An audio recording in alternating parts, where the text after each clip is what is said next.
अपने कमरे में अकेला बैठा था। बाहर हल्की सी ठंडक और हवा में अजीब सी नमी थी।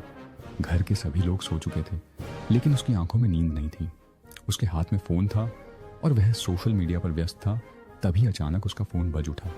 स्क्रीन पर अनजान नंबर चमक रहा था। हेलो। आवाज में कुछ ऐसा था कि रोहन का दिल तेजी से धड़कने लगा। दूसरी तरफ से आवाज आई। एक आवाज करते थे आवाज आई। तुम्हें मेरी मदद करनी होगी। आवाज डरावनी और गूंजदार थी। रोहन को समझ नहीं आया कि क्या करे। घबराकर उसने फोन काट दिया, लेकिन कुछ ही पलों में वही नंबर फिर से स्क्रीन पर चमकने लगा।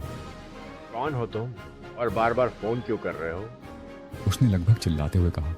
कुछ सेकंड की खामोशी के बाद वही आवाज फिर से गूंज उठी। मैं वही हूँ जहाँ तुमने मुझे छोड़ा था, पुरानी हवेली में।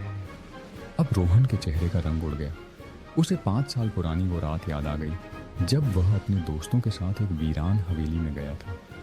उस रात को याद करते हुए रोहन के रोंगटे खड़े हो गए। वह सोचने लगा कि यह कैसे हो सकता है। वह लड़की तो मर चुकी थी, फिर यह फोन किसका था? डर के मारे उसने फोन स्विच ऑफ कर दिया, लेकिन तभी कमरे की खिड़की अपने आप खुल गई। ठंडी हवा का झोंका अंदर आया और उसके फोन की स्क्रीन अपने आप ऑन हो गई। स्क्रीन पर लिखा था, अब भी मेरी मदद नहीं करोगे?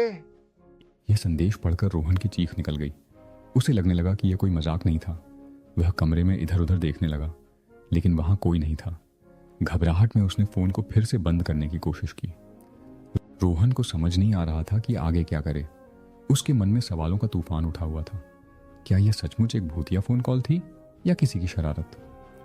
उसने जल्दी से कमरे की खिड़की बंद की और बिस्तर पर लेट गया, लेकिन नींद अभी भी उसकी आंखों से कोसों दूर थी। कहानी यहीं खत्म होती है, या शायद नहीं।